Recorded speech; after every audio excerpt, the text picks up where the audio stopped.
माला करनी है तो घर में करें, माला की थैली हाथ में भी ना दिखाएं।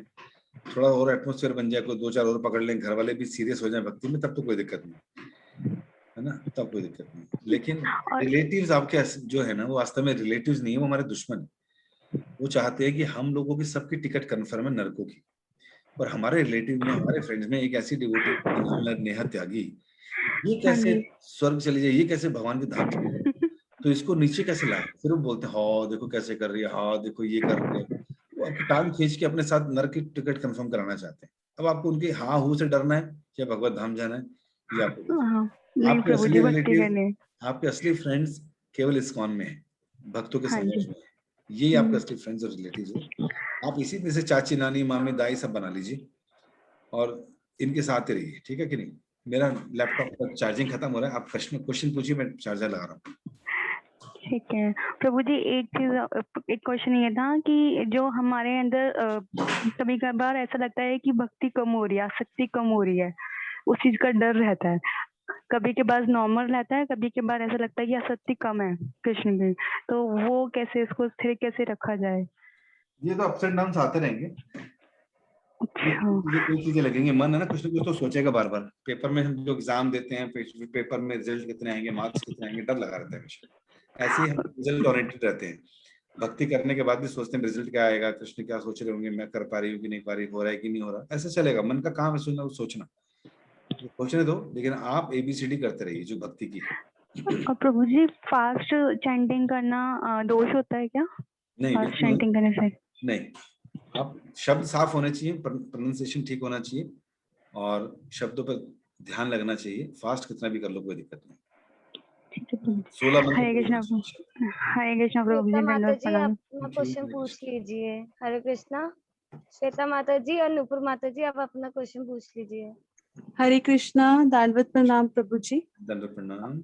मैंने जैसे ही आपने बोला कि कोई प्रश्न हो तो सबसे पहले हाथ खड़ा किया था, और कुछ दिनों से मेरी तबीयत ठीक नहीं चल रही, तो सबसे अंत में मेरा मतलब नाम आ ही नहीं रहा था, तो मुझे लग रहा था शायद आज मेरी टर्न ही नहीं आएगी आपसे बात करने आपको के लिए। सबसे बड़ा फायदा ये हो गया कि सबसे पहले 25 लोगों ने जो क्वेश्चन पूछे उनके आंसर आपको सुनने को मिल गए, नहीं तो आप तबीयत हाँ, खराब थी अपना पूछ के निकल जाती है। बिल्कुल सही कहा आपने, क्योंकि अगर मैं आपसे एक क्वेश्चन पूछती तो फॉरम का ध्यान रखते हुए एक ही पूछती, बट लोगों ने जो क्वेश्चन पूछे इस फॉरम में, मैक्सिमम आंसर्स मेरे उसमें भी मिल गए मुझे। प्रभु जी, मैं एक्चुअली 5.5 years से एसोसिएशन में हूँ डिवोटीज के, बट मैंने भी दीक्षा नहीं ली, बिकॉज मेरे घर में भी नॉनवेज वगैरह बनता है। इवन एकादशी पे भी मैं घर में कुछ नहीं खाती हूँ, मैं टेम्पल में जाके ही प्रसाद पाती थी हमेशा। और अभी भी फलाहार वगैरह रखती हूँ, बिकॉज मुझे रहता ही है कि यूटेंसिल्स कभी तो टच ना हुए हों गलती से भी। एक तो ये चीज है, दूसरा ये है कि मैं पिछले ऑलमोस्ट 50-55 डेज से पोस्ट कोविड इफेक्ट्स के साथ लड़ रही हूँ। कभी कोई प्रॉब्लम हो रही है, कभी कोई प्रॉब्लम हो रही है। इनिशियली जैसे 45 डेज तक तो मैं लड़ती रही कि नहीं, 16 मालास तो मैं कभी नहीं छोड़ूंगी, बिकॉज ये मेरे लिए मतलब एक जैसे फोकस होता है ना कि मैं ये अपनी माला तो कंप्लीट कर लूं। पर पिछले कुछ 10 दिनों से मेरी तबीयत ज्यादा खराब हो रही है, तो मैं मुश्किल से 7-8, कई बारी 14, कई बारी बिल्कुल करते करते 10, और अगले दिन फिर 4 एक्स्ट्रा ऐसे करके पूरा कर रही हूँ। और कई बार मुझे ऐसा गिल्ट भी लगता है कि मैं क्योंकि 16 कंप्लीट करना चाह रही हूँ, तो इसलिए मैं कैसे तैसे करके सारे दिन में जब जब मैं कर पा रही हूँ मैं करती हूँ उसको। तो वो जो गिल्ट है मेरे अंदर, मतलब एक तरह से मुझे रिग्रेशन ही हो रहा है कि मैं सही से आजकल जपा नहीं कर पा रही हूँ। तो उसके लिए आप मुझे बताइए कि मेरा गिल्ट जो है, या कष्ट तो आपने बता ही दिया बहुतों के प्रश्नों के उत्तर देते हुए कि कर्म फल है तो वो तो भोगने ही पड़ेंगे हमें। बट वही है कि मैं नहीं चाहती कि मेरी भक्ति, क्योंकि जब मैं प्रार्थना भी करती हूँ मैं हमेशा यही कहती हूँ कि मेरी भक्ति में कोई अड़चन ना आए। बट अब कुछ दिनों से अड़चने आ रही हैं, तो मुझे बहुत ज्यादा अपसेट हो रहा है इससे। तो पहला क्वेश्चन आपका क्या था कि घर में मीट बनता है? और हाँ जी। तो मैं नहीं, मतलब मैं भोग भी, जैसे भगवान को जो भोग भी लगाती हूँ उसमें भी ड्राई फ्रूट्स या दूध या ऐसी चीजें, जूस ऐसे ही ऑफर कर पाती हूँ, क्योंकि मैं शुद्ध नहीं मानती अपने किचन को कभी भी। और पिछले 50 दिनों से मैं किचन में घुस भी नहीं पाती सही ढंग से, तो मैं से और ही मतलब शुद्ध नहीं मान पा रही हूँ अपने किचन को कि भगवान को भोग लगा पाऊँ उसमें मैं। ओके। तो किचन में क्या ट्रबल आ, सॉरी मैं थोड़ा सा फिर एक दो शब्द निकल गए। नहीं कोई बात नहीं प्रभु जी। मैं ये कह रही थी जैसे किचन में मेरे हस्बैंड आजकल कुक कर रहे हैं because of my health issues ना। तो क्योंकि वो लोग नॉन वेजिटेरियन है तो मुझे अपने खाने के लिए भी मोस्ट ऑफ द टाइम्स मैं यही सोचती हूँ कि डिपेंड दही करना में पड़ता है। कुछ डाल के खा लूं और ये सब ना ही खाना पड़े। जब तक मतलब जैसे होता है ना कॉशियस रहती हूँ कि कोई नॉनवेज की चीज तो टच नहीं हुई है बीच में इस तरह से। तो मैं फिर भगवान को जो भोग में भी अर्पित करती हूँ क्योंकि उसमें भी मैं ड्राई फ्रूट्स और जैसे दूध जूस इसी को ऑफर कर पाती हूँ। प्रॉपर फूड नहीं बना के कर पाती। घर में कौन कौन है और आपके? आई मीन लाइक मैं मेरे हस्बैंड और मेरे 2 छोटे बच्चे हैं। बेटी कई बार मेरी बनाती है जैसे अलग से साफ करके आलू का प्रसाद बना देगी और बोलेगी इसका भोग लगा देते हैं मम्मी आज। तो इस तरह से वो हेल्प करती है बीच में बट क्योंकि वो छोटी है इतना ज्यादा नहीं कर पाती अभी। ओके, तो इसमें ये है, देखो सिचुएशन अभी टेम्परेरी सिचुएशन है, ऐसे नहीं कि हमेशा रहने वाली है। हस्बैंड भी आपके इंटेलिजेंट होंगे तो जानते हैं कि भाई पूजा पाठ वाली है तो उसको थोड़ा सा ऐसे रहना चाहिए और इसके लिए मुझे ये ध्यान रखना चाहिए। बर्तन अगर आपके भगवान के अलग से निकले हुए घर में तो वो ठीक है, अच्छी बात है, उनको बता दो कि यहाँ पड़े यहीं से निकाला करो और फिर इसको अलग से धो के रख दिया करो या धो आप खुद लिया करो।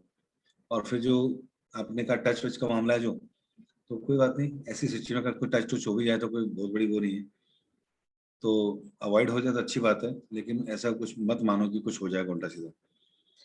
तो बाकी अपनी हेल्थ पर थोड़ा ध्यान दो क्योंकि हेल्थ की वजह से ये सब कुछ हो रहा है।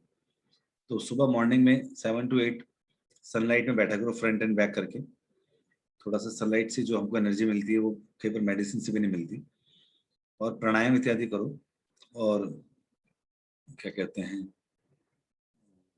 ये सब कुछ करोगे, बाकी डाइट तो अच्छी ले रहे हो, तो उससे कि आपका जल्दी रिकवर होगा सब कुछ, तो उससे फिर आपकी सारी जो प्रॉब्लम आप फेस कर रहे हो ठीक हो जाएगा। तो सनलाइट सुबह शाम मतलब सुबह 1 घंटा जरूर लो फ्रंट एंड बैक, आधा आधा घंटा, और उस समय चैंटिंग भी कर लिया करो, है ना, रीडिंग भी कर सकते हो। और दूसरा मैंने बताया सनलाइट के साथ दूसरा कुछ प्राणायाम भी करिए, कुछ अच्छी अच्छी एक्सरसाइज करिए, उससे फायदा होगा। तो आप चिंता मत कीजिए, ये सिचुएशन टेम्परेरी हट जाएगी, निकल जाएगी। जितना हो सके अवॉइड करिए चीज़ों को, बाकी हस्बैंड को थोड़ा सा समझा देंगे तो मान जाएंगे, वैसे कोई दिक्कत वाली बात नहीं। दूसरा प्रश्न क्या था आपका? चैंटिंग में जो मेरे को लग रहा है कि त्रुटियां आ रही हैं सारी। कोई बात तो नहीं, सिचुएशनल है, आपके मन में भाव ठीक है तो ये भी टेम्परेरी फेज है, चैंटिंग भी ठीक हो जाएगी। वैसे आप घर में पूरा दिन ज्यादा रेस्ट ही करते होंगे ना, काम तो ज्यादा नहीं करते होंगे भैया? प्रभु जी वर्किंग भी हूँ तो दोनों चीजें अच्छा, मैनेज से कर काम भी रही कर हूँ। रहे हैं, ओके। हाँ ठीक जी। है, तो कोई दिक्कत नहीं है।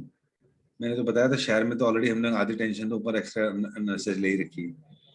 तो आप क्या कीजिए, आप करते रहिए, काम भी कीजिए और वो सब भी कीजिए, लेकिन साथ ही साथ जब फ्री टाइम मिले तो उस समय चैंट कीजिए, आराम से कीजिए, भगवान से क्षमा भी मांग लीजिए कि अगर ऊपर नीचे हो रहा है, प्रेयर भी कर लीजिए कि मैं नहीं कर पा रही, मुझे स्ट्रेंथ दीजिए। अच्छी हेल्थ की भी कामना कर सकती हैं ताकि अच्छे ढंग से भजन कर सकें और सबको सर्व कर सकें। तो ये करते रहिए, कोई दिक्कत वाली बात नहीं है। प्रभु जी बस एक नुपुर माता जी रह गई है हमारी। लास्ट क्वेश्चन प्रभु जी, आपको बहुत थका दिया हमने, सॉरी। ना कोई दिक्कत नहीं, मैं तो प्लेट भी खोली प्रसाद की। माता जी को हरे बड़ी कृष्ण। माता जी से भी पूछना है बिकॉज उनका लास्ट टाइम भी रह गया था। एक नीचे कविता माता जी बार बार हाथ खड़ा कर रही हैं। नहीं नहीं प्रभु जी, पहले आप उनको नूपुर माता जी को ले जी लीजिए माता जी, प्लीज। हरे कृष्णा प्रभु जी, दंडवत प्रणाम। प्रणाम। Thank you so very much for this wonderful lecture. मेरे 3 क्वेश्चंस थे, उसमें से 2 का आंसर मुझे मिल गया। एंड प्रभु जी, जो मेरा क्वेश्चन है, आप प्लीज बहुत स्ट्रॉन्ग आंसर दीजिए जिससे मैं एक्चुअली वो इम्प्लीमेंट कर पाऊँ अपनी लाइफ में। लाइक द थिंग इज प्रभु जी, मैं ना बिल्कुल भी कंसिस्टेंट नहीं हूँ भक्ति में। लाइक मुझे ऐसा लगता है मैं डिटरमाइंड भी नहीं हूँ। बिकॉज ऑफ योर मर्सी, आपने बताया जैसे गाइड किया था, तो health has improve now. But still Prabhu ji, मुझे लगता है लाइक समटाइम्स अगर मुझे लगता है कि सुबह चैंटिंग हो जानी चाहिए। एंड फिर मैंने गाइडेंस ली कि हमें हेल्थ का भी ध्यान रखना है। एंड अगर मैं हेल्थ का भी ध्यान रखती हूँ, समटाइम्स आई फील लाइक कि नहीं, बहुत ज्यादा ही हेल्थ कॉन्शियस हो गया। तो प्रभु जी, मैं बहुत, बिकॉज नो, एज जैसे आपने कहा कि we are not this body, we are soul, but body का भी ध्यान रखना and death can come any time. तो ठीक है, जो भी मेरी एज है, और मुझे लगता है इतना सब कुछ होने के बाद भी अभी भी इतनी कमी, आई एम सो सिंफुल कि मैं कंसिस्टेंट ही नहीं हो पा रही। तो प्रभु जी बहुत आप कुछ बताइए, बिकॉज जैसे निष्ठा माता जी हमेशा कहते हैं that chanting is the solution of all our material and spiritual problem. तो जो भी प्रॉब्लम्स आती हैं, बिकॉज कल मेरा बहुत ज्यादा डाउन थी मेरा मतलब कॉन्शियसनेस, बिकॉज ऐसे लग रहा था कि प्रॉब्लम्स ही माइंड में बहुत ज्यादा आ रही हैं। तो कुछ हो गया था, समथिंग हैपेंड। तो बट फिर भी जैसे इवन मेरे बेटे ने भी कहा मम्मा चैंटिंग बढ़ानी पड़ेगी आपको बट कुछ बहुत सारे काम होते हैं and because of health issues also. तो कहाँ मैं फोकस करूं, और बेसिकली मेरा मन है कि सुबह चैंटिंग हो जाए, जैसे माता जी कहते हैं कि प्रॉब्लम सारे सॉल्यूशन मिल जाएंगे। आप प्लीज प्रभु जी गाइड कीजिए। देखिए क्या है कि आप ऑलरेडी भक्त हैं, काफी टाइम से भक्ति कर रहे हैं, सिचुएशंस आपने भी कई तरह के सहे हैं लाइफ में, तो पुरानी सिचुएशन से अभी अपने आप को कंपेयर करेंगे तो आप हमेशा अच्छा ही पाएंगे अपने आप। दूसरा, जो लाइफ में अप्स एंड डाउन्स आ रहे हैं, ये तो हमको भक्ति में आगे बढ़ाने के लिए आ रहे हैं। जो चैलेंजेस आ रहे हैं ये हमारे टेस्ट है, हम इसको नेगेटिव ना देखें, इसको पॉजिटिव वे में देखें। अगर ये नहीं होंगे ना तो हम और लीनियंट हो जाएंगे और इधर उधर निकल जाएंगे। इसलिए इनका होना बहुत जरूरी है। जब तक टारगेट्स नहीं मिलेंगे, जब तक चैलेंजेस नहीं आएंगे, अप्स एंड डाउन्स नहीं आएंगे, तो हम भक्ति में आगे नहीं बढ़ पाएंगे। हम एकदम शिथिल पड़ जाएंगे, शांत है ना, ब्रह्म ज्योति टाइप हो जाएगा लाइफ में। तो इनको आने दीजिए और भगवान पर धन्यवाद कीजिए कि आप ऐसी चीजें भेज रहे हैं ताकि मैं भक्ति में एक भक्ति को टारगेट लेके आगे बढ़ सकूं, चैलेंजिंग वे में, दृढ़ता के साथ। वो दृढ़ता वीक पड़े तो भक्तों को तुरंत पकड़ लो, निष्ठा माता को फोन कर दो, है ना, उनका एसोसिएशन करो, उनसे बात करो। जब छोटा बच्चा है, देखो वो भी आपको बता रहा है कि आपको और माला बढ़ानी पड़ेगी because you are in trouble. माला बढ़ाने का मतलब क्या है कि more we are close to Krishna, chanting बढ़ा रहे, it means you are associating with Krishna, reading बढ़ा रहे, you are associating with Krishna and Prabhupada. So more you are close to them, then more you are trouble free. Troubles, आप सब लोग सुन लीजिए एक खतरनाक पॉइंट, कि ट्रबल्स जो हैं ये सारे के सारे मन में होते हैं या बॉडी में आते हैं, दोनों चीजों पे आते हैं। बॉडी पे आएंगे या मन पर आएंगे। आप सारी प्रॉब्लम लिख लीजिए, काउंटिंग कर लीजिए, सारी की सारी प्रॉब्लम्स आपकी या तो रिलेटेड होगी फिजिकली, बॉडी से रिलेटेड, या फिर आपके मन से रिलेटेड। और आपको सच्ची बात बताऊं, ना तो आप ये मन है और ना ही आप ये बॉडी है, तो फिर लड़ क्यों रहे हो, रो क्यों रहे हो, किसके लिए परेशान हो? ना तो आप 5 एलिमेंट्स हो, ना आप सटल एलिमेंट्स हो, है ना, माइंड, इंटेलिजेंस, ईगो। जब ये आप 8 एलिमेंट्स हो ही नहीं, आप तो इससे अलग हो आत्मा, तो फिर परेशानी किस चीज की? तो परेशानी सारी खत्म, चैंटिंग करो। तो when we chant more, when we read more, we are more conscious about Krishna, we are very close to Krishna, we are more spiritualized. So when we are spiritualized, the material things will go down, material चीजें, material thoughts, material trouble अपने आप नीचे हो। तो ये एक, और realise करते रहो कि I am not this body, I am soul, तो वो भी बाहर निकाल देगा वो सारी चीज। ठीक है कि नहीं? Yes Prabhu ji, one more thing, like problems तो ठीक है, वो तो मेरे को पता आनी है, बिकॉज इवन इतना यूज टू हो गई हूँ ना, जब बिल्कुल ठीक हो जाता है तो मुझे लगता है कि अब तो कुछ सॉलिड होने वाला है। But the thing is, my question is कि आप सर प्रभु जी कुछ ऐसा बताओ कि कुछ भी हो जाए, मेरे को सुबह चैंटिंग करनी है, वो कंसिस्टेंसी नहीं आ रही प्रभु जी। कभी थोड़े दिन होता है, फिर उसके बाद बहुत ज्यादा हेडेक है। समटाइम्स क्या होता है कि जैसे रणदीप को भी टाइम देना है, बेटे को भी, रात को कहेगा कि मम्मा कि वो